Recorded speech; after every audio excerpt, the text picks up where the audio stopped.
सबसे पहले सभी के हृदय में विराजमान ईश्वर को मेरा नमन, वंदन और प्रणाम और स्नेह पूर्व हरिओम तत्सत। आज बहुत खुश हूं मैं और बहुत आनंदित भी हूं कि गुरुदेव के विषय में बताने का सौभाग्य मुझे मिला।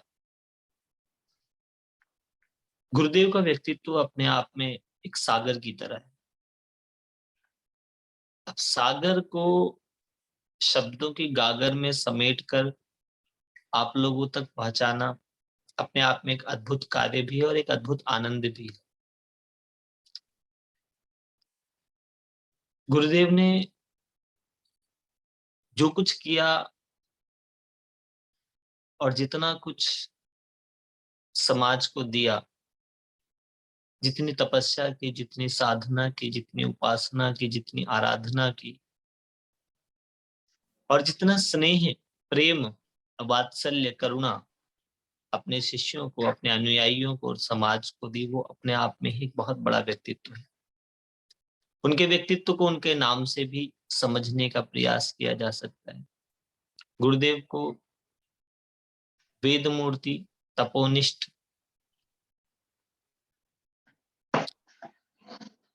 पंडित श्री राम शर्मा आचार्य के नाम से जाना गया। वेद मूर्ति इसलिए कि वेदों को मूर्तिमान करने में, प्रत्यक्ष करने में, साकार करने में गुरुदेव ने बहुत अद्भुत कार्य किया। वेदों को सहज सरल करके उसका भाष्य लिखा।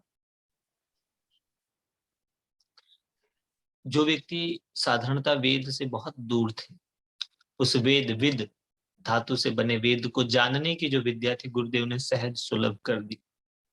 वेदों को मूर्तिमान किया, इसलिए वेद मूर्ति कहलाए। तपोनिष्ठ इसलिए कहलाए कि इतना कठोर तप जितना गुरुदेव ने किया शायद ही कोई कर पाया हो इस युग में।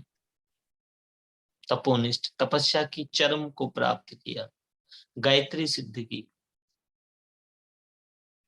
24 लाख के 24 पुरुष चरण पूर्ण करके अगर देखा जाए तो वशिष्ठ की पदवी प्राप्त करी। जो विशिष्टता एक आचार्य जब हासिल कर लेता था उसको वशिष्ठ कहा जाता था। गुरुदेव ने वह भी अपने जीवन में हासिल करी। विश्वामित्र की तरह पूरे विश्व को मैत्रेय भाव से देखना और पूरे विश्व के मित्र बन जाना, सबके लिए सरल सहज गायत्री सब तक घर घर पहुंचाने का कार्य किया। पंडित इसलिए कहलाए कि पांडित्य इतना था, 3000 से अधिक रचनाएं उन्होंने लिखी। उनका वांग में कोई ऐसा विषय नहीं है जिस पर गुरुदेव ने ना लिखा हो।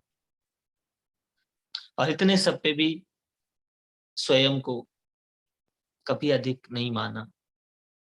गुरुदेव की एक छोटी सी फ्लायर आता था जिसपे लिखा होता था हमारे अंग अवयव।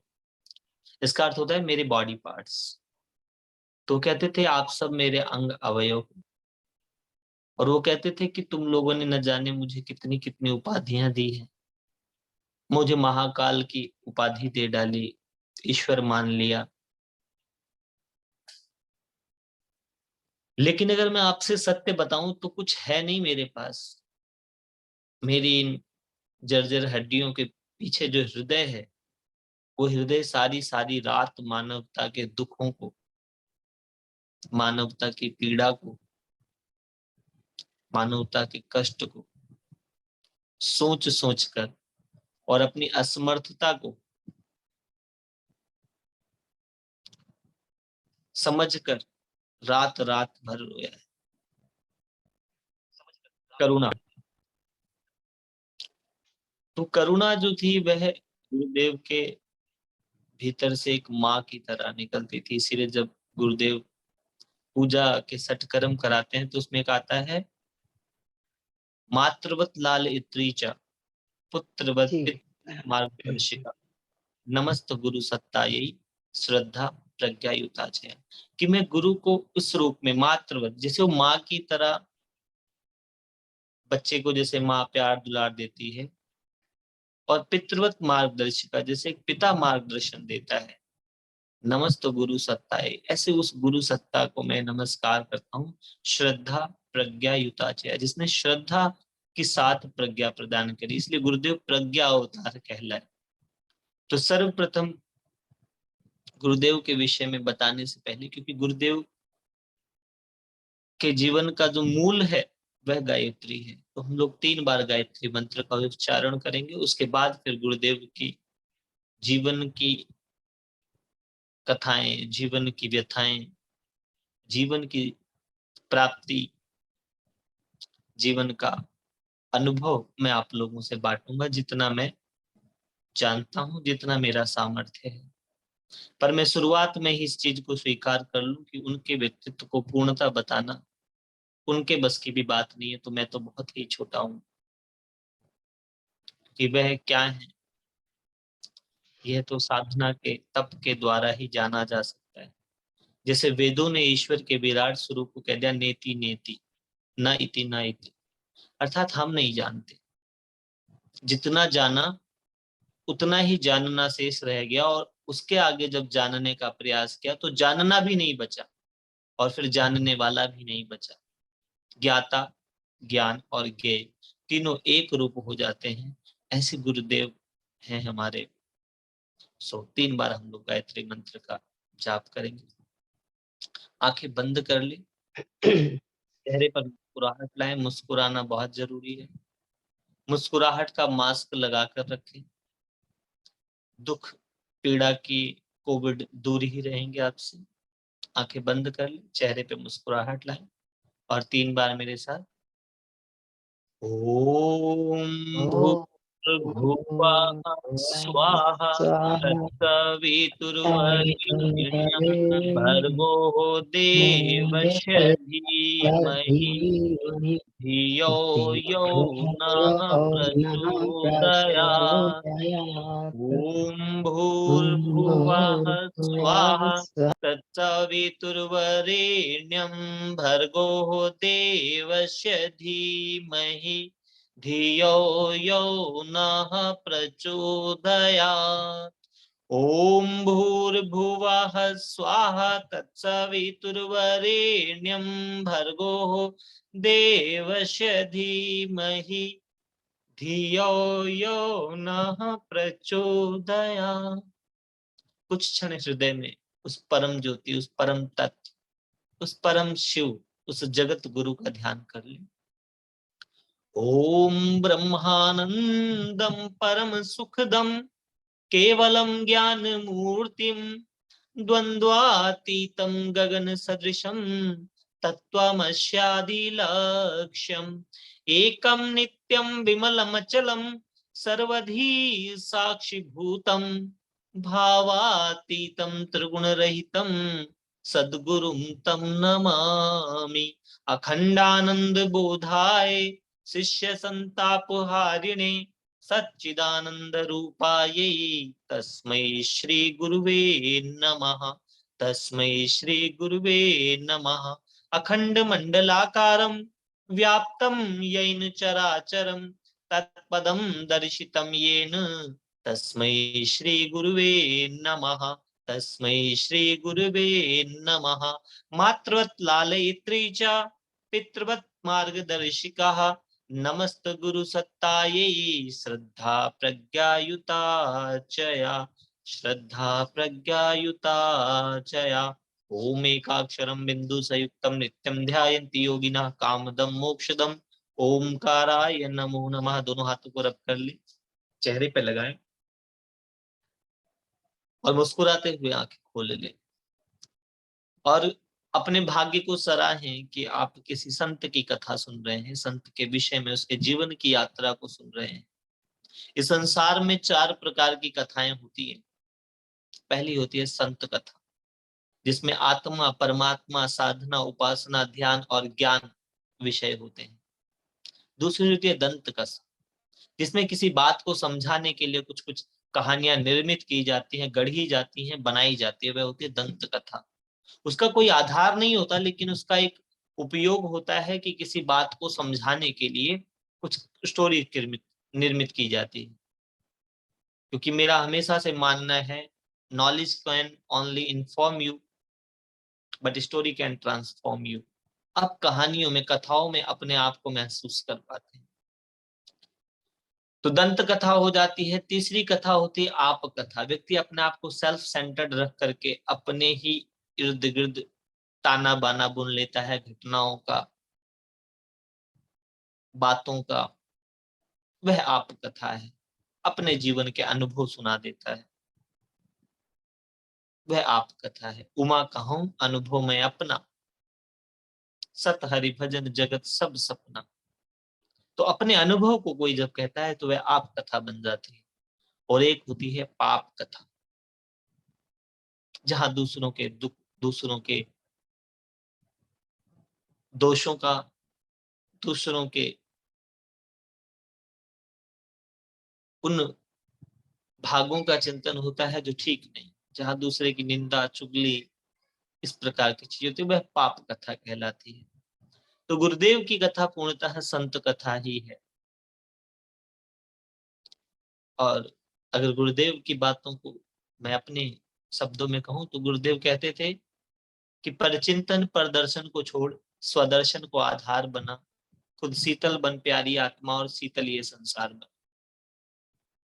क्यों मैं मेरे में फंसते हो, क्यों पाप के निमित्त बनते हो, रूहानी पुष्प बनो प्यारे, क्यों कांटे बनकर चुभते हो।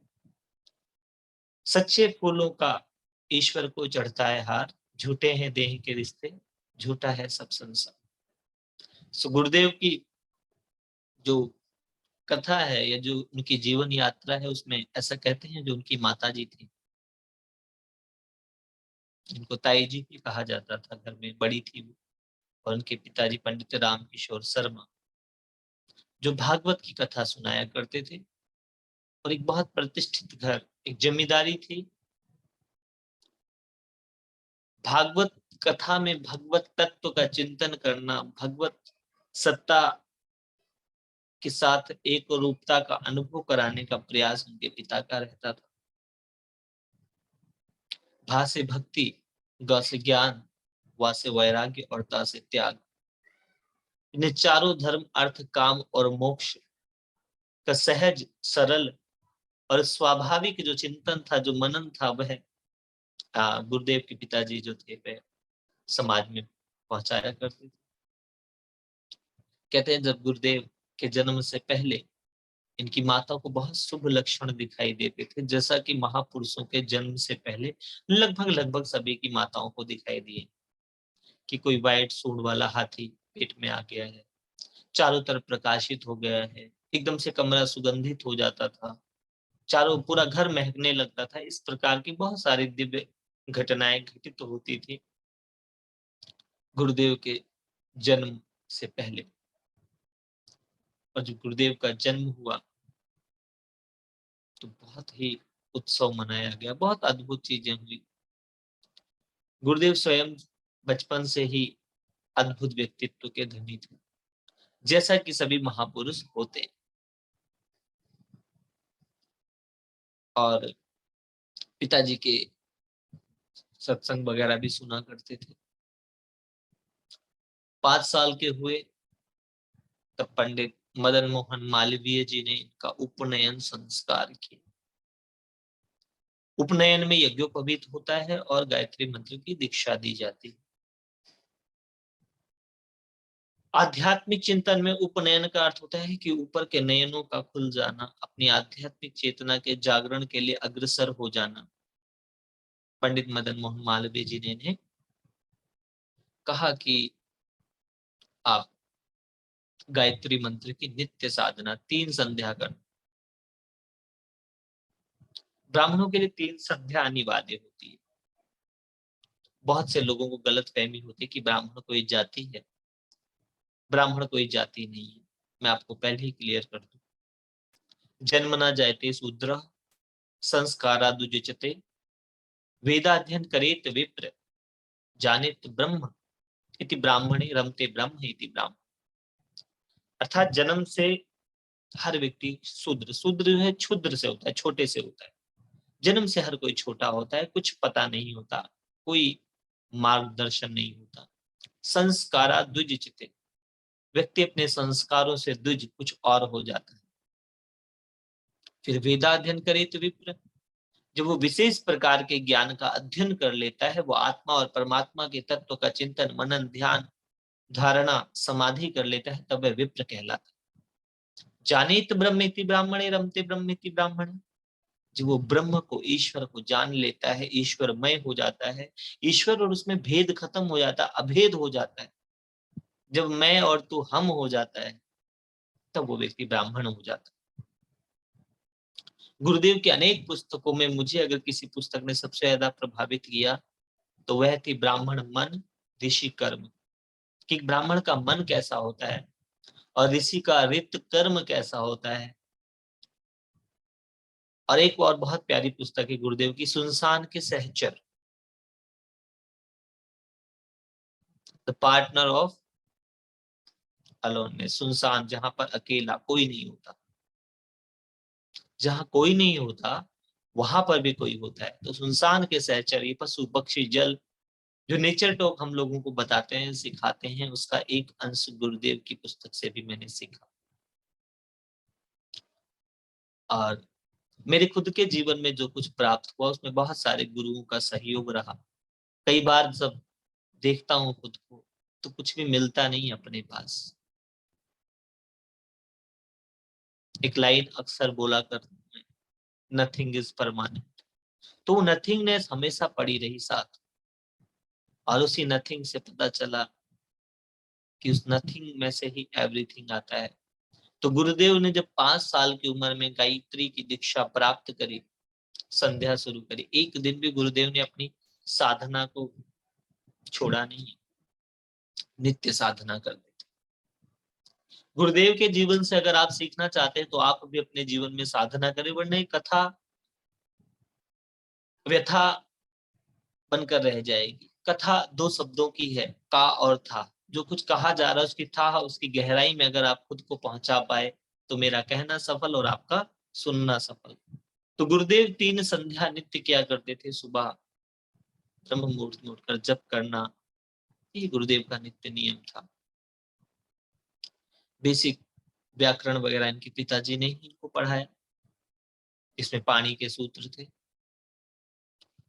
है जो संस्कृत के जितने भी सूत्र हैं वह भाषा उन्होंने अपने पिताजी से सीखी। शास्त्र उपनिषद ज्ञान लगभग लगभग शिक्षा बेसिक इनके अपने पिताजी से ही रही, और गांव में कोई एक ब्राह्मण थे, बाकी की शिक्षा उनके द्वारा हुई। और वास्तविक शिक्षा तो गुरुदेव की परम पूज्य दादा गुरु सर्वेश्वर आनंद जी के माध्यम से हुई। जब एक दिन बसंत पंचमी वाले दिन गुरुदेव साधना कर रहे थे तो उस ज्योति में से, प्रकाश में से दादा गुरु प्रकट हो गए और उन्होंने हाथ रखा आज्ञा चक्र पर गुरुदेव के, और उसी क्षण सारी स्मृति जो है वो जागृत हो गई। पूर्व जन्म के सारे संस्कार, सारी घटनाएं सामने आ गई। गुरुदेव देख सके अपने पूर्व जन्म की, किस प्रकार वह रामकृष्ण परमहंस थे।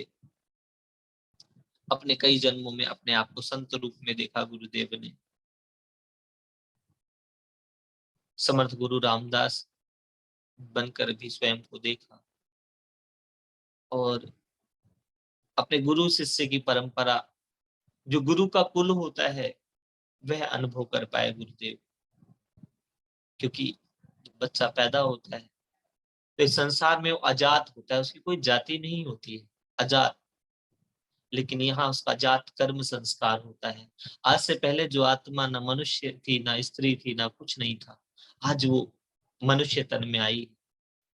मनुष्य तन में उसने स्त्री या पुरुष किसी एक रूप में अपने आप को भेद अलग किया है। तो जात कर्म संस्कार गुरुदेव के अपने पूर्व जन्म के समस्त जात कर्म संस्कार, समस्त व्यवस्थाएं स्मृति में आ गई। तदा गुरु सर्वेश्वरानंद जी ने आदेश दिया कि तुम्हें साधना करनी है, तप करना है, और महातप करना है, अखंड तप करना है। उसी अखंड तप का प्रतीक अखंड ज्योति है, जो आज भी शांति कुंज में पिछले 40 सालों से या 60 सालों से जल रही है। 1922 में जली थी, अब आप खुद लगा लें कब से जल रही है वो ज्योति। और गुरुदेव ने अखंड ज्योति पत्रिका भी लोगों तक पहुंचाई। तो जब गुरु जी देव ने तप शुरू किया, साधना शुरू करी, तो साधना में गुरुदेव जो कुछ अनुभव करते थे, अन्य लोगों को सिखाना, लोगों तक पहुंचाना, समाज की सेवा, गुरुदेव के जीवन का एक अभिन्न अंग थी। घर परिवार वाले डरते भी थे, जैसा कि हर साधक के घर परिवार के लोग डरते हैं। सब चाहते हैं कि एक विवेकानंद हो जाए, लेकिन अपने घर में ना हो, क्योंकि विवेकानंद तो गृह त्यागी होगा। सब चाहते हैं कि नानक हो जाए कोई, लेकिन अपने घर में ना हो, क्योंकि अपने घर का नानक तो लेकर निकल जाएगा वीणा, कहीं गाएगा फिक्र करिंदा बावरा, जिक्र करिंदा साध, फिक्र छोड़ के जिक्र करो फिक्र करेगा, ऐसा समर्पण करके निकल जाएगा। तो गुरुदेव के घर परिवार वाले बड़ा डरते थे, और गुरुदेव को हमेशा लगता था बचपन से कि मेरा घर हिमालय में, मुझे हिमालय जाना है, मुझे हिमालय जाना है।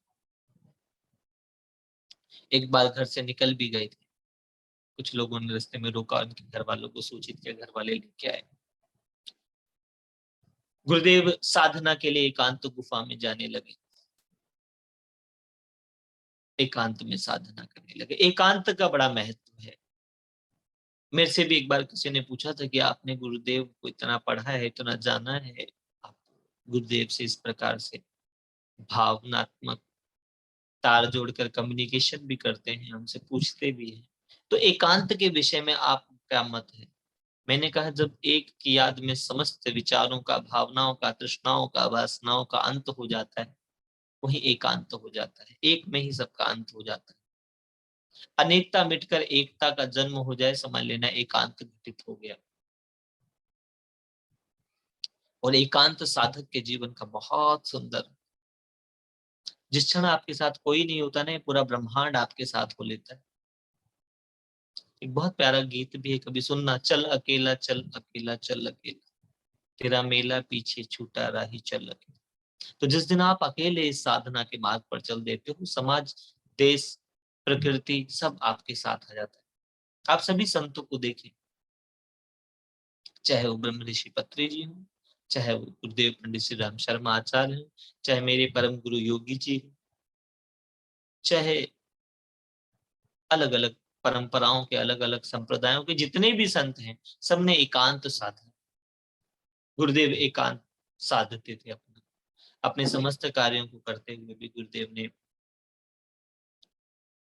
एकांत के महत्व को जाना, अपनी संध्याओं को करना, नियमितता कोई गुरुदेव के जीवन से सीखे।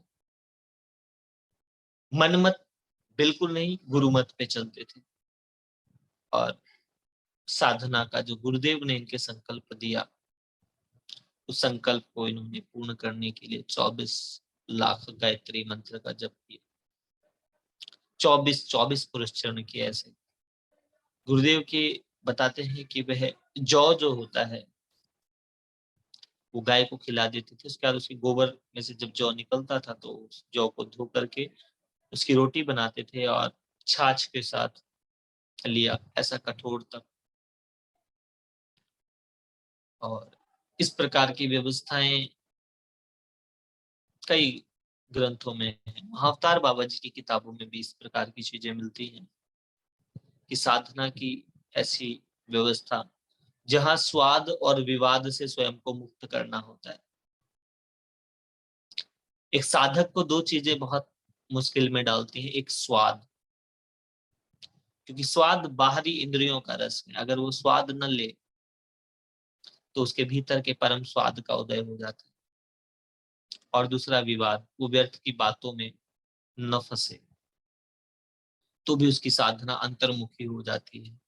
तो गुरुदेव ने इतनी साधनाएं करी, हिमालय की यात्रा की, हिमालय की यात्रा का भी गुरुदेव का बहुत अच्छा अनुभव है।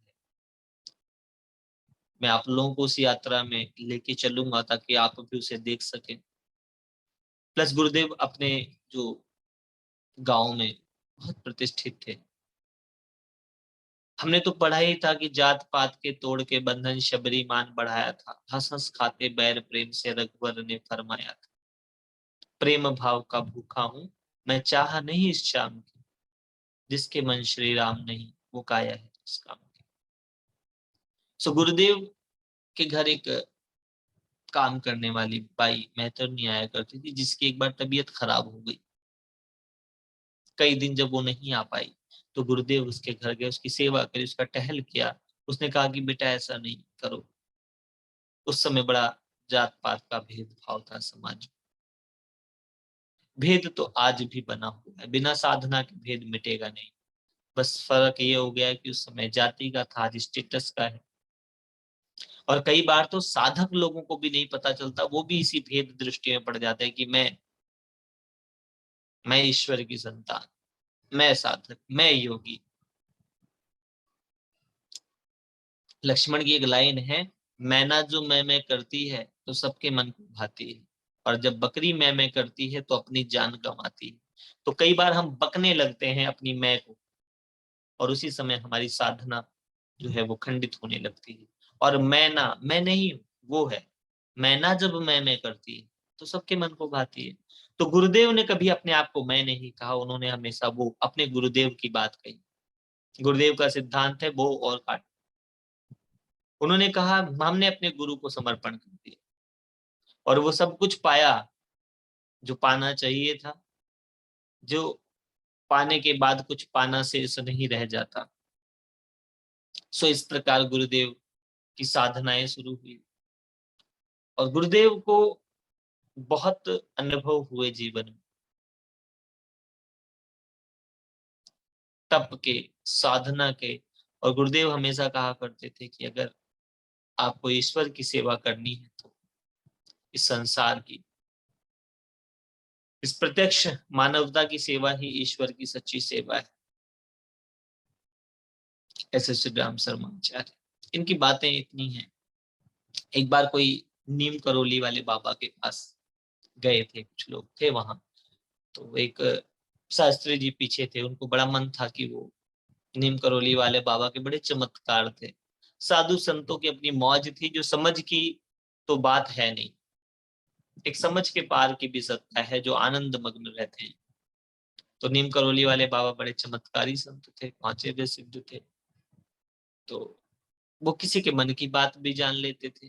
अच्छा एक बात बताऊं, ये कोई बहुत बड़ी अद्भुत घटना नहीं है।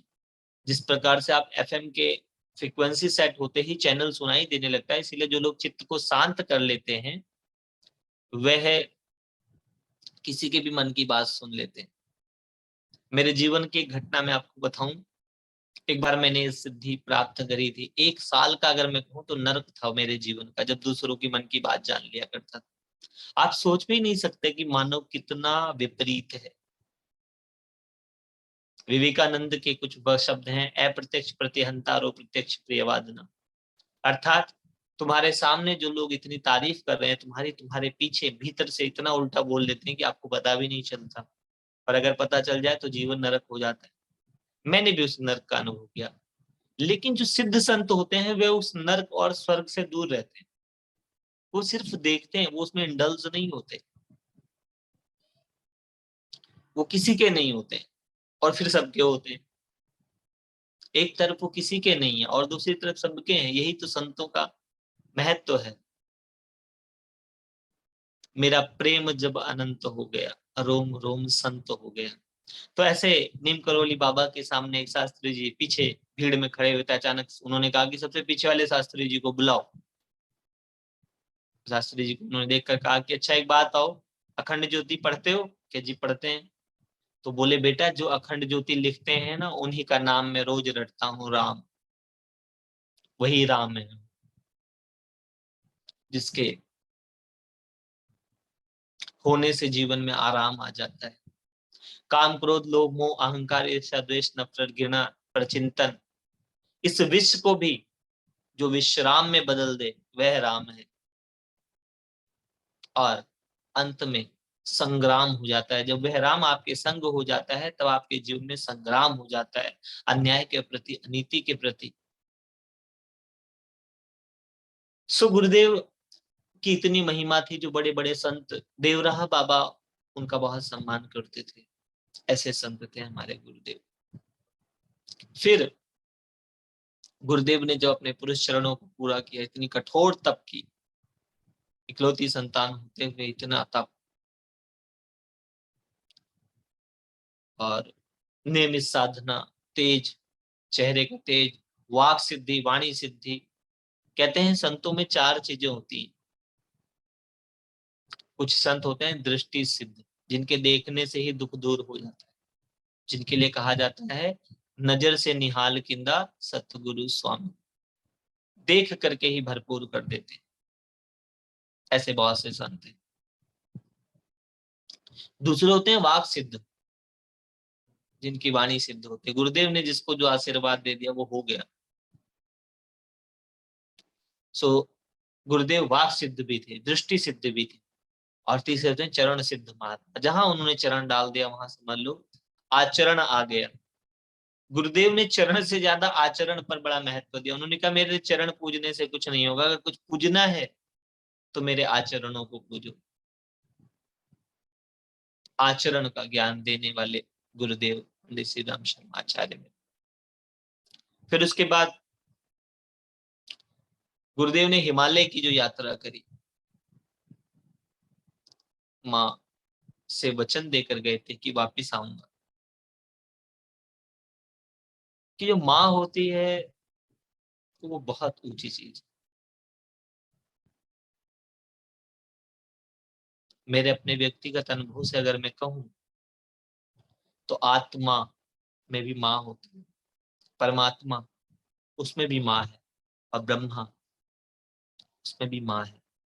माँ शब्द इतना विराट है कि संपूर्ण ब्रह्मांड को संभाले अपने भीतर। इतना दिव्य और इतना करुणा में शब्द होता है माँ। मैंने भी माँ पे बहुत लिखा, लेकिन जितना भी आप लिख दे वो सब कम पड़ जाता है माँ के लिए। इसीलिए गुरुदेव ने साधना में गायत्री को माँ का, माँ जो जन्म देती है। एक जन्म गुरुदेव का अपनी माँ से हुआ और दूसरा जन्म गायत्री माँ से हुआ, जहां गुरुदेव गायत्री में हुए उन अनुष्ठानों को करने का। जब हिमालय की यात्रा करी, बहुत कुछ लेकर चले साथ, लेकिन रास्ते में जो कुछ साथ लेके चले थे वो बोझ लगने लगा, धीरे धीरे छोड़ना पड़ा।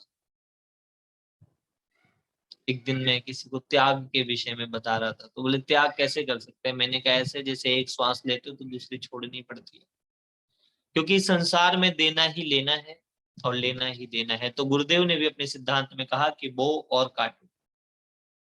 अपना सब कुछ ज्ञान ध्यान जिसने भी समाज में बांट दिया है उसने सम्मान पाया है, और जिसने संचय किया है उसने सम्मान नहीं पाया है, उसने अपमान पाया। संग्रह से कुछ नहीं होता।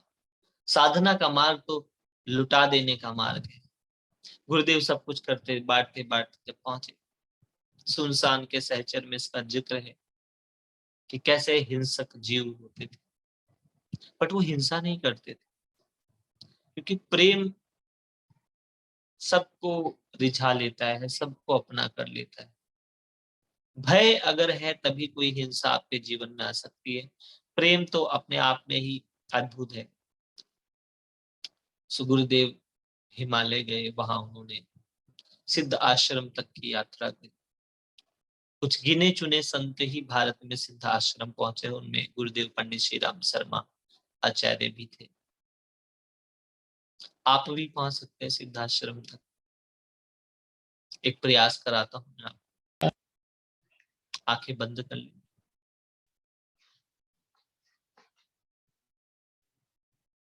सांसों को सहज करें।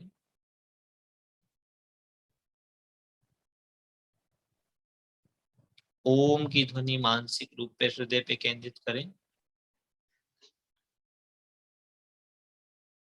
भूर भुवः को मस्तिष्क पर, स्वाहा को नाभि पे, तत् सवितुर्वरेण्यम कहते हुए शरीर से धीरे धीरे बाहर निकल जाए। बिल्कुल सहज बाहर निकले और प्रकाश की एक डोर गुरु सत्ता की उंगली पकड़कर धीरे धीरे चले।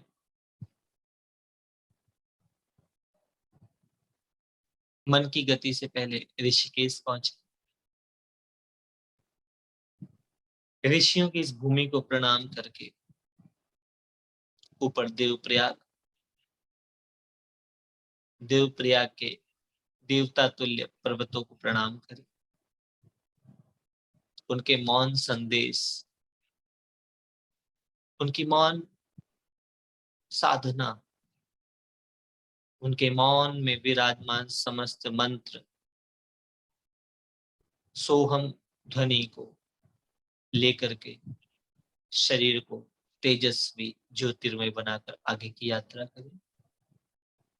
और ऊपर धीरे धीरे बर्फ से ढके पर्वतों को देखते हुए नंदनवन, जहां सिद्ध बुद्ध महात्माओं का डेरा रहता है, नित्य सत्संग है, और उस नंदनवन से ऊपर हिमालय में सिद्ध आश्रम के घेरे में प्रवेश करें, जिस आश्रम के चारों तरफ एक दिव्य तेजस्वी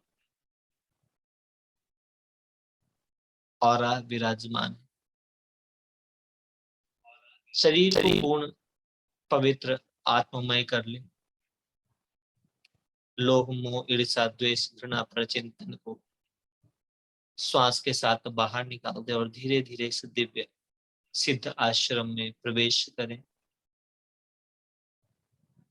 उन समस्त 18 सिद्धों के दर्शन करें जो सह शरीर इस कुटिया में रहते हैं। 3 परंपराओं से ये 18 सिद्ध हैं, शाक्य, शैव और वैष्णव।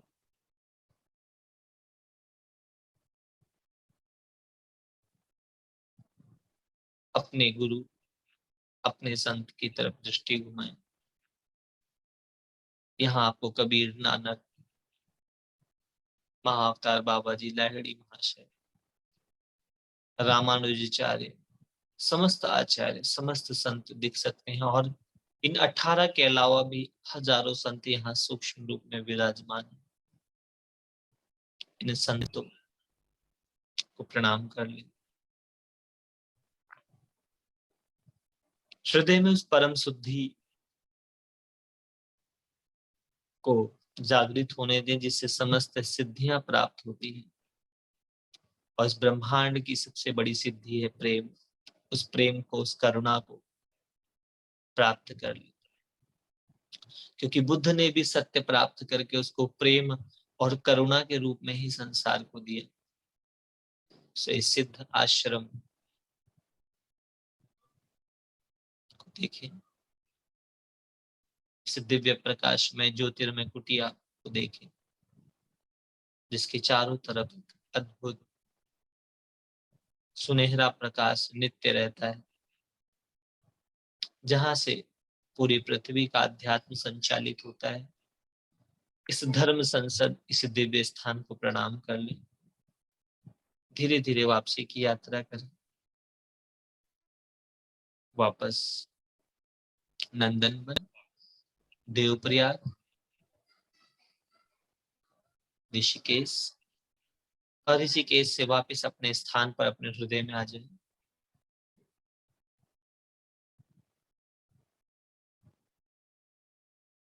तीन बार भीतर दोहरा ले। सो हम, सो हम। मुस्कुराकर आंखें खोल दी। गुरुदेव यात्रा से जब आए, हिमालय की यात्रा से, तो साधना बहुत और सुंदर, कठिन कर दी, बहुत और सुंदर। कठोर कर दी। बाहर आने का दिल ही नहीं कर रहा है। इतना सुंदर लगा, अद्भुत। बाहर आने का दिल ही नहीं कर रहा, इतना सुंदर लगा, बहुत सुंदर। अब मैं आपको एक चीज और बताता हूँ जो मेरे गुरुदेव योगी जी ने मुझे सिखाई थी। वो कहा करते थे, बेटा बुरे को तो त्याग ही देना, अच्छे को भी त्याग देना, क्योंकि जो अच्छा लग रहा है वह भी बंधन है। जितना कि बुरा लगने वाला बंधन है। मुझे बहुत बार लोग कहा करते थे कि आप संसार में क्यों आए। जहां पर सार सना हुआ है उसको संसार बोलते हैं। तो जब हमें ये अच्छा लगता है तो हमें सिर्फ इतना जानना होता है कि किसको अच्छा लगा और कितनी देर अच्छा लगा, और क्या वहीं रुक जाना। नहीं, आपको रुकना नहीं है, आपको चलते ही जाना है, कहीं नहीं रुकना। गुरुदेव कहीं नहीं रुके, गुरुदेव की माले गए, वापिस आ गए। आप भी जाओ, सहज वापिस आ जाओ। वरना एक दिन ऐसा आता है जब सबसे बड़ा बंधन गुरु बन जाता है। मेरे गुरुदेव कहा करते थे कि गुरु ना द्वार है, दीवार नहीं है। गुरुओं को कभी दीवार नहीं बनाना, द्वार बनाना। द्वार से आपको गुजर जाना है। मैं एक सब्जेक्ट पढ़ाता था, मीट योर इनर गुरु। ज्यों तिल माही तेल है, ज्यों चकमक में आग, तेरा साईं तुझ में है जाग। सो बहुत अच्छा कि आप लोगों ने इस यात्रा को किया। आई होप सबको आनंद आया होगा। ज़रूर, बहुत अच्छा लगा, अद्भुत, अद्भुत। आपकी वाणी में सरस्वती विराज रही। जी धन्यवाद। आज वैसे मैंने सरस्वती का नहीं, मैंने मेरे गुरुदेव का, योगी जी का ध्यान किया है। क्योंकि योगी जी उनके भी साथ संतों के सभी आ बारे में गए बड़ा हैं। बताया करते थे। कभी आप लोगों को योगी जी को जानने का मन करे ना, तो एक मूवी है बनारस, अ मिस्टिक लव स्टोरी, जरूर देखना। पीएमसी में भी स्पिरिचुअल मूवी दिखाई जाती है। जी, जी। उसमें योगी जी को अगर देखना हो तो जरूर देखना आप। अब गुरुदेव जब वापस आए हिमालय से, तो उसके बाद आकर उन्होंने क्या किया, वो हिमालय से क्या लेके आए। आप लोग क्या लेके आए मुझे नहीं पता, लेकिन मैं तो कुछ लेके आया। मैं वो संकल्प लेके आया, जैसे गुरुदेव लाए थे। गुरुदेव वहां से ऋषियों की परंपराओं को पुनः जागृत करने के बीज लेके आए, संकल्प लेके आए। गुरुदेव ने सप्त ऋषियों की 7 परंपराओं को जागृत किया। चरक ऋषि का उन्होंने आयुर्वेद का जो सिद्धांत था वह चालू किया। स्वस्थ वृत्त इस प्रकार से पुस्तक है। और शांति कुंज में आयुर्वेद की बहुत सारी औषधियों का निर्माण होता है। सो जी, गुरुदेव देखा है। एक वह परंपरा लेके आए। याज्ञवल्क्य से यज्ञ और ऋषि परंपरा, घर घर गायत्री और घर घर यज्ञ पहुंचाने का संकल्प लेके आए। फिर गुरुदेव ने जो संस्कारों की परिपाटी थी, जो हमारे 16 संस्कार थे, जिसको महिलाएं 16 श्रृंगार के तरीके से मानती हैं, या श्री कृष्ण की 16 कलाएं, या आपके विशुद्धि चक्र की 16 अलग अलग पंखुड़ियां, वह 16 संस्कार घर घर तक पहुंचाने का अद्भुत कार्य गुरुदेव ने किया। पहला संस्कार होता है पुंसवन संस्कार, फिर गर्भधारण, पुंसवन यानी गर्भधारण संस्कार, उसके बाद जात कर्म संस्कार, विद्यारंभ संस्कार, और विवाह संस्कार, पाणी ग्रहण संस्कार, अंतिम संस्कार, यज्ञोपवीत संस्कार। समस्त 16 के 16 संस्कारों का गुरुदेव ने एक बहुत सुंदर व्यक्तित्व बनाया, और ये साधारण कर दिया, सहज कर दिया, आसान कर दिए। क्योंकि गुरुदेव ने ये बात सिद्ध कर दी अपने जीवन से कि धर्म तंत्र से लोक शिक्षण था, लोगों को शिक्षा देने के लिए बनाए गए थे सब। मुझे याद है एक बार मैंने मेरे ऑफिस में यज्ञ किया, तो यज्ञ में काफी लोग आए, उसमें साइकोलॉजिस्ट भी थे, उसमें साइंटिस्ट भी थे, और वहां हमने PM2 पर्टिकुलर मैटर 2 की मशीनें भी लगाई थी। और ये भी था कि वेदा प्लस की भी मशीनें लगाई, जिससे ऑरा कैसा हो जाता है, चक्रों की पोजीशन क्या हो जाती है, ये सब भी जागृत, मतलब हम लोगों को प्रत्यक्ष दिखा सके कि यज्ञ का ये होता है। तो गुरुदेव ने यज्ञ के विषय में पूरी यज्ञ विज्ञान लिखा है। तो इस संसार में 400 प्रकार के यज्ञों में 4 यज्ञ सर्वश्रेष्ठ बताए हैं। इस बात से आप लोगों को जो भेद दृष्टि है वो भी मिट जाएगी। कई बार हमें लगता है कि नहीं जी हम तो ब्रेथ मेडिटेशन कर रहे हैं, वो साउंड मेडिटेशन कर रहे हैं, वो ये कर रहे हैं। ये बहुत सारे भेद जो है उसको मिटाने के लिए गुरुदेव की जो यज्ञ के ऊपर बात थी वो आज सिद्ध करके मैं आप लोगों को बताता हूँ। तो गुरुदेव ने कहा 4 प्रकार के यज्ञ बहुत श्रेष्ठ होते हैं। सबसे पहला है ज्ञान यज्ञ, जिसमें आत्मज्ञान को प्राप्त करके आत्मज्ञान प्राप्त कराया जाता है, उसको बोलते हैं ज्ञान यज्ञ। दूसरा है ध्यान यज्ञ, तीसरा है प्राण यज्ञ और चौथा है सेवा यज्ञ। ध्यान यज्ञ में व्यक्ति ध्यान करता है अपने उस स्वरूप का जो वो है, जिसको भूला हुआ है। और प्राण यज्ञ में अपने प्राण को उस परम प्राण परमेश्वर से एक कर लेने का जो विज्ञान है वह प्राण यज्ञ है। और क्योंकि हम सब प्राण से बने इसलिए हम सबको प्राणी कहते हैं, तो प्राण यज्ञ। और चौथा है सेवा यज्ञ, जैसा कि आज हम लोग कर रहे हैं। जिन्होंने ये ऑर्गेनाइज की ही सेवा है, कितने लोगों को ऑर्गेनाइज करा करके सबको बुलाना। आज मैं महसूस कर रहा था कि उन्होंने मुझे बोला ये मैसेज सबको डालना, मैंने किसी को नहीं डाला क्योंकि मैं अपने ध्यान में इतना लीन था। मुझे सुबह याद आया कि मेरे को भी डाल देना चाहिए था कुछ। तो मैंने गुरुदेव को प्रार्थना की, गुरुदेव जो जो आपके विषय में सुनने का अधिकारी है आप खुद ही उन्हें बुला लेना। तो सेवा यज्ञ, तो ऐसे 4 यज्ञ पढ़ाए। तो एक हमारे बहुत प्रेमी मित्र हैं, विपश्यना साधक हैं, इतना सब कुछ हुआ। अगले दिन वो एक वीडियो लाए और हमको दिखा दिया कि देखो, जिस वीडियो में महात्मा बुद्ध के पास एक राजा जाता है और वो कहता है कि मेरे पिताजी स्वप्न में आए, अशांत थे, तो मैंने ब्राह्मणों से कहा कि क्या किया जाए, तो उन्होंने कहा यज्ञ करा दो। तो हे बुद्ध आप ही यज्ञ कराओ।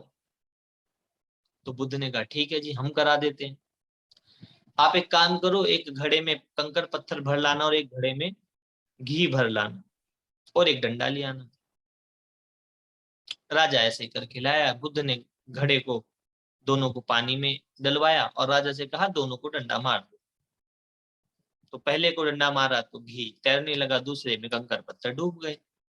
तो उस राजा को बुद्ध ने कहा कि देखो राजन, अगर आपके पिता ने घी जैसे शुद्ध पवित्र कार्य किए होंगे तो वो तैर जाएंगे, तर जाएंगे। और अगर उन्होंने कंकड़ पत्थर जैसा किया होगा तो इस संसार में पुनः डुबकी मार के पुनः जन्म लेंगे। इसमें कोई क्या कर सकता है। तो राजा ने प्रणाम कर दिया कि भगवान आप तो अद्भुत है, आपने तो मेरी आंखें खोल दी। तो उन्होंने मुझसे कहा विशाल जी आप बताइए आप कितना पाखंड फैलाते हैं। आपको मैं बता दूं, जिनको खंड खंड पता होता है, थोड़ा थोड़ा पता होता है, उनको बातें पाखंड लगती हैं। और जो पूर्ण जानते हैं उनको हर चीज अखंड लगती है। वो जानते हैं सब जुड़ा हुआ है। आपके पांव की चिच्ची उंगली और आपके सिर का जो बाल है वह सब एक ही शरीर से कनेक्ट है। वो अलग बात है कि चिच्ची उंगली बाल को नहीं जानती और बाल उंगली को नहीं जानता। इस ब्रह्मांड में जो कुछ है सब एक है। कल मैं गरुड़ पुराण पढ़ा रहा था, उसमें नारायण जब अपने व्यक्तित्व को बताते हैं तो कहते हैं सब एक है। अथर्वशीष पढ़ो सब एक है। गीता का 7वां अध्याय पढ़ लो सब एक है। कि हे अर्जुन ये संसार मुझ में और मैं इस संसार में इसी प्रकार से हूं जैसे धागे में माला। सो मैंने कहा भाई बात तो अद्भुत है, कल का वीडियो रिपीट कराना पड़ेगा आपके आगे। कह रहे नहीं नहीं आपकी तो ये बताइए ना यज्ञ करने की जरूरत ही नहीं। मैंने कहा मैंने भाई 400 यज्ञों में 4 यज्ञ सर्वश्रेष्ठ थे। पहला यज्ञ था ज्ञान यज्ञ, बुद्ध ने ज्ञान यज्ञ किया। और कोई भी यज्ञ बिना कर्म कांड के समझाया नहीं जा सकता। घड़ा लाना, घड़े को तोड़ना, दीज ऑल थिंग्स आर कर्म कांड। बिना एक्टिविटी कैसे समझाएं आपको। मैं आपसे बहुत प्रेम करता हूं तो कैसे बताऊं, गले लगाऊंगा, माथा चूमूंगा, कुछ खिलाऊंगा, कुछ तो करूंगा, कैसे पता चलेगा कि मैं आपसे प्रेम करता हूं। उस निराकार के प्रेम को व्यक्त करने के लिए ही तो साकार होता है। वो एक निराकार ज्योति साकार क्यों हो गई? क्योंकि अक्षरम परमम ब्रह्मम ज्योति रूपम सनातनम गुणातीत निराकारम स्वेच्छामयम अनंत। वो जो अक्षर है, जिसका अक्षर नहीं होता उसको अक्षर बोलते हैं।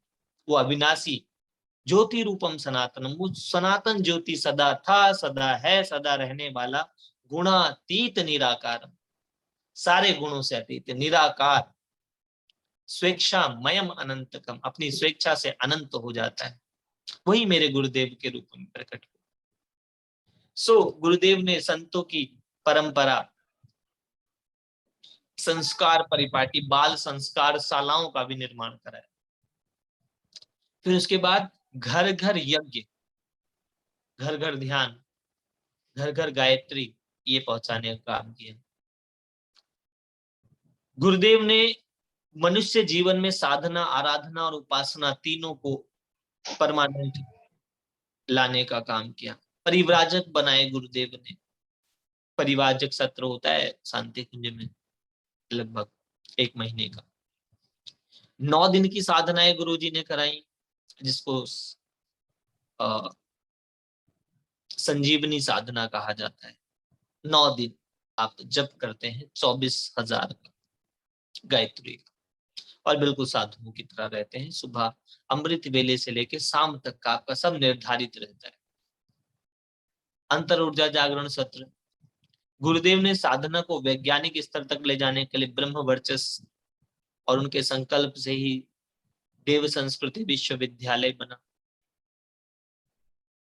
मानव में देवता की कल्पना और उसको कल्पना को साकार करने का गुरुदेव का प्रयास, तो उन ऋषियों की परंपरा को गुरुदेव ने पुनः जागृत किया। और उसके बाद गुरुदेव ने अपनी साधनाओं को और अधिक बढ़ा लिया। गुरुदेव प्राप्ति से ज्यादा त्याग में विश्वास रखते थे, और वह कहते थे कि तुम मेरा काम करो और मैं तुम्हारा करूंगा। गुरुदेव ने विचार क्रांति अभियान चलाया, क्योंकि मैं आपको बता दूं, जहां मूर्ख होते हैं वहां धूर्त भी होते हैं, पाखंड करने वालों की भी कमी नहीं है इस संसार में। एक बड़ा हास्यपद घटना है जो मुझे योगी जी सुनाया करते थे, और भी कई लोगों से सुनी, बट योगी जी ज्यादा अच्छा सुनाया करते थे। योगी जी बताते हैं कि एक पंडित जी एक बार कहीं कथा कर रहे थे, गुटखा खा रखा था, पान गुटखा तमाकू भर रखा था मुंह में घोल के, कुछ अद्भुत सा मिश्रण बना रखा था, मुंह खोला और ऐसे हरिओम कर रहे थे, ऐसे मुंह बदल बदल के। अचानक उनके मुंह से गुटखे की धार बाहर आ गई, लाल कलर की। तो यजमान ने कहा कि अरे पंडित जी, ये तो गुटखा नहीं खाया। बोले चुप करो, पंडित जी के मुंह में तो गंगा की धार होती है, तुमने पढ़ा नहीं ब्राह्मण मुखे जनार्दन, तुम्हें शायद ज्ञान नहीं है।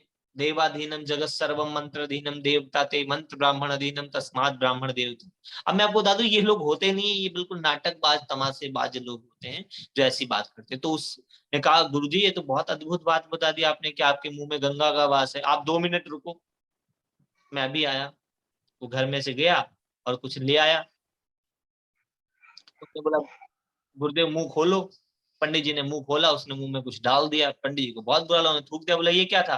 बोला कुछ नहीं, दादाजी की अस्थियां थी, आपने कहा पंडित जी के मुंह में गंगा का वास है, तो मैंने कहा मैं भी निपटाऊं, कौन जाए हरिद्वार तक। तो इस प्रकार से कहते हैं जहां मूर्ख होते हैं वहां धूर्त होते हैं। तो गुरुदेव इन सब बातों के अगेंस्ट थे। उन्होंने निखारा साधकों को वास्तव में ब्राह्मण होने का जो सिद्धांत है, ब्राह्मण मन ऋषि कर्म सिखाया। ब्राह्मण होना मतलब क्या?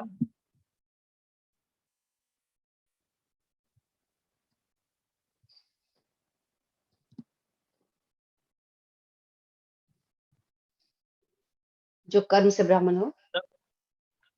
कि आप इतने पवित्र हैं। आप लोगों को मैं बता दूं कि अगर आप बुद्ध को पढ़ेंगे और पतंजलि को पढ़ेंगे या आप गुरुदेव को पढ़ेंगे, तो आपको सब में एक ही बात नजर आएगी।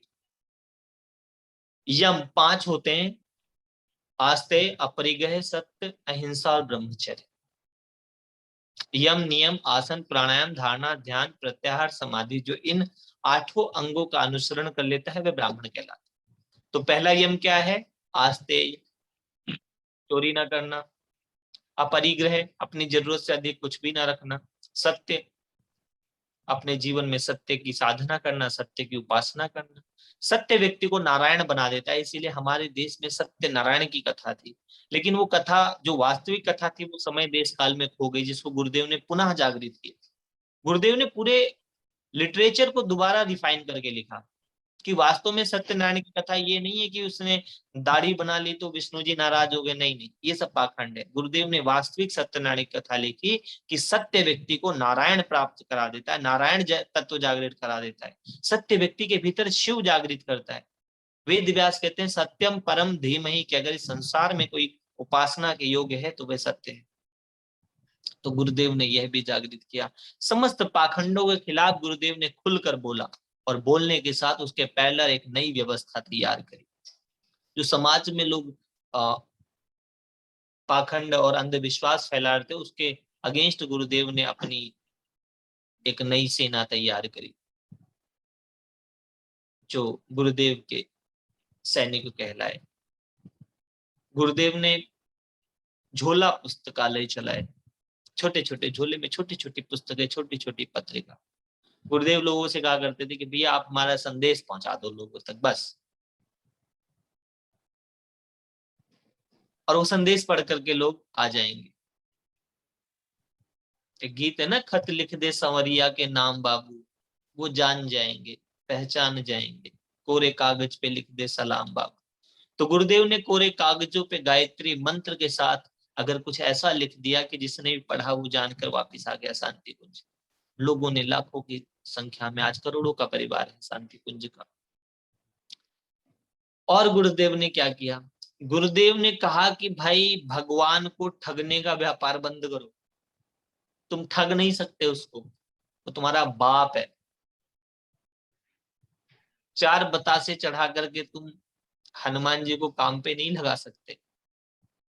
हनुमान को समझना है तो डेली साधना करो, योगा करो, ध्यान करो, उपासना करो, शक्तिशाली बनो। समर्थ गुरु रामदास ने इसलिए थोड़ी हनुमान जी के मंदिर बनाए थे कि आप हनुमान जी के मुंह में बूंदी फंसाओ। उन्होंने तो इसलिए बनाए थे कि अखाड़ा होना चाहिए, व्यक्ति स्वस्थ होना चाहिए, समृद्ध होना चाहिए। स्वस्थ में ईश्वर का वास होता है। तो गुरुदेव ने स्वास्थ्य पे, साधना पे, प्राणायाम पे, ध्यान पे, मन पे, विज्ञान पे, प्राण विज्ञान, अध्यात्म विज्ञान, हर एक विषय को स्पष्ट कर दिया। और गुरुदेव इस प्रकार से हर क्षेत्र में अपने कार्य करके अंत में गुरुदेव ने माता जी को आगे कर दिया, माँ भगवती देवी। और माता जी ने गुरुदेव से भी अधिक चीजों को बढ़ाया आगे। और गुरुदेव ने फिर शरीर छोड़ने का निश्चय किया। बसंत पंचमी, गायत्री जयंती वाले दिन गुरुदेव ने अपना शरीर छोड़ा। और जहां पर शरीर छोड़ा वह जगह आज भी शांति कुंज में है, जहां पर गुरुदेव की समाधि है। समाधि स्थल पर रोज लोग बहुत जप करते हैं, बहुत ध्यान करते हैं। मैं भी कई बार बहुत बहुत घंटे बैठा रहता था वहां। एक अद्भुत सी शांति, आप बात कर सकते हैं गुरुदेव से वहां पर, और आप महसूस करेंगे कि वो है वहां। क्योंकि योगी संत कभी नहीं मरते, वो अमर होते हैं, वो सदा होते हैं। तो इस तरह गुरुदेव सदा रहे, सभी के हृदय में गुरुदेव जागृत है।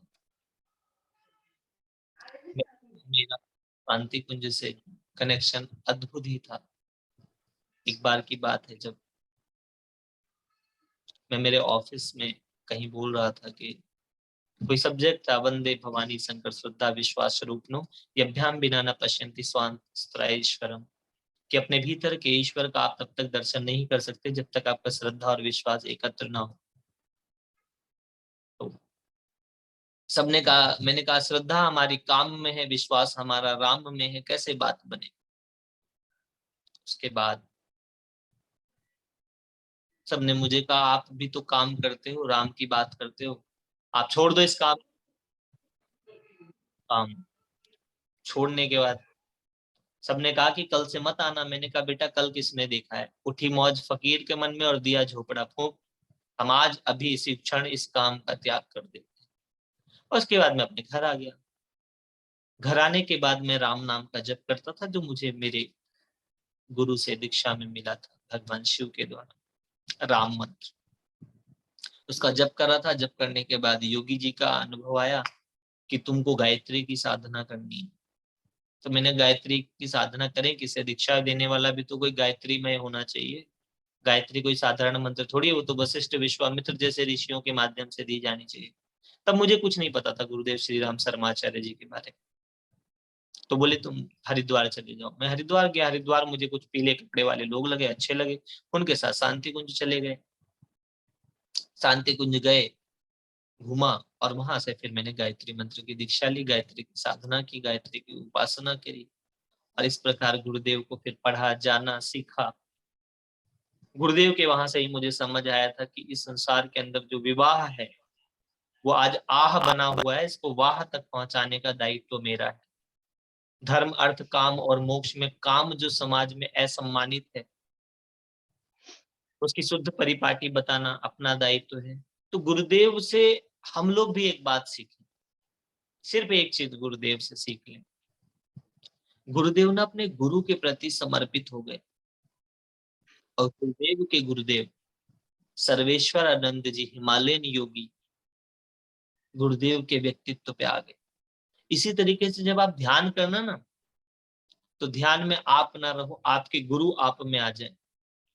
एक गाना है ना, तुझ में रब दिखता है, यारा मैं क्या करूं। तो आप में वो दिखने लगे। मुझ में मेरे गुरुदेव दिखते हैं, योगी जी। और मैं चाहता हूं आप में भी आपका गुरु दिखे। लेकिन याद रखना, गुरु तब दिखता है जब आप गुरूर छोड़ देते हो।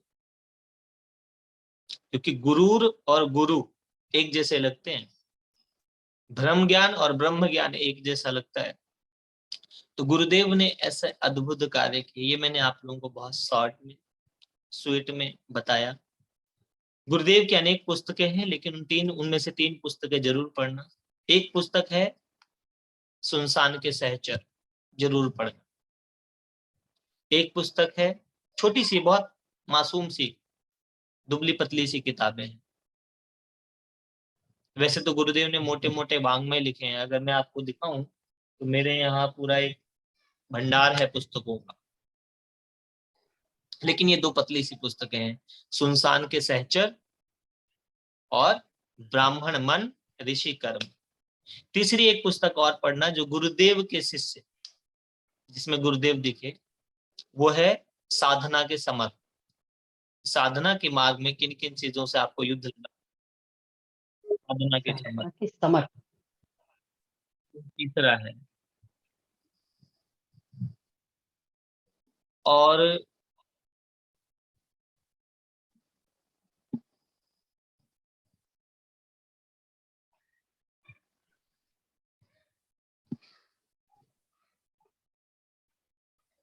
और एक चीज मैं आप लोगों को और बताऊं, जो सबसे रहस्य की बात है, बता दूं। बिल्कुल, बिल्कुल। पहले तो इनमें से कितने लोगों को मजा आया, गुरुदेव समझ आए? किसी ने गुरुदेव को देखा, पंडित श्री राम शर्माचार्य जी को? यस, यस, मैं 7th-8th में थी, तब से वहाँ जाती हूँ।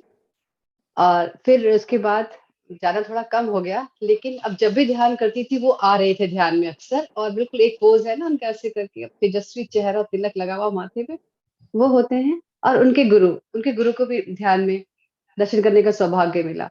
अब ऐसा लगा था जैसे वो कुछ कहना चाह रहे हैं। तब मेरा को लगा कि जैसे उनके बारे में मुझे और जानना है, कुछ नहीं जानती। इस करके, और ईश्वर उन्होंने शायद आपको खुद चुना है। मुझे ऐसे उनकी तलाश है जो उनके बारे में अच्छे से बता सके। आपने इतनी सहजता से और सरलता से बताया, मन ऐसे बंध रहा है, लग रहा है सुनते ही जाऊं। ये टाइम की लिमिटेशन ना होती तो शायद घंटों बैठ के सुनती। वास्तव में उनके बारे में आप सही कह रहे हैं कि उनके बारे में कोई भी पूरी तरीके से नहीं बता सकता। फिर भी आपने बहुत अच्छे से शब्दों का चयन करके सटीक शब्दों में सरल रूप से बताया, उसके लिए बहुत बहुत धन्यवाद। गुरुदेव की एक बहुत प्यारी लाइन है। अच्छा, मैं गुरुदेव बोलो तो इसमें आप कई सारे लोगों को सुन पा रहे हैं। मैं आपको बता दूं कि मेरे गुरुदेव जी पंडित श्री राम शर्मा आचार्य के साथ साथ योगी जी, सर्वेश्वर आनंद जी, हरि चैतन्य जी, जी और आपका जी अवधेशानंद जी, और शंकरपुरी जी, और अन्य बहुत सारे संत हैं जिनका मैं नाम भी नहीं लेता हूँ कई बार। तो आप सबको, उन सबका जूस मैंने मिक्स जूस था ये। जैसे मौसमी के रस में कई लोग मिक्स कर देते हैं थोड़ा सा, तो कुछ दाने अनार के डाल देते हैं, और कुछ थोड़ा सा उसके अंदर और भी दो चार चीजें मिला करके जूस बना देते हैं। तो मुख्य हमने गुरुदेव श्री राम शर्मा आचार्य जी को रखा, लेकिन अन्य को भी मैंने थोड़ा थोड़ा सा मिक्स करके आप लोगों को बता दिया। लेकिन गुरुदेव अपने आप में ही चैतन्य व्यक्तित्व थे, जिन्होंने स्वयं को साधारण रखा, असाधारण नहीं किया। आज समाज की सबसे समस्या यह है कि हम साधारण को असाधारण बनाते हैं। हम अपने गुरुओं को ना एक तस्वीर बनाकर, आइडल बनाकर ऊपर टांग देते हैं। नहीं, शेर का बच्चा शेर होता है। अगर आप सच में गुरुदेव को मानते हैं तो आपके अंदर से भी एक श्री राम शर्मा निकलना चाहिए। कलयुग मार कुंडली बैठा, जाऊं तो अब जाऊं कहाँ पे, हर घर में रावण है, इतने राम लाऊं कहाँ से। सो आपको इतने सारे राम बन करके प्रकट होना है, आपके हृदय का राम जागृत हो। इस भाव के साथ सभी को हरिओम तत्सत। अब हम लोग कुछ देर मेडिटेशन करेंगे, आनापान सती। यस और हाँ, एक एक मिनट मिनट के लिए मैं विशाल आपको जी। हाँ, मैं एक करा के मिनट उसके बाद मैं आप लोगों से विदा लूंगा, क्योंकि एक मेरी सेकंड मैं अगली रिकॉर्ड कक्षा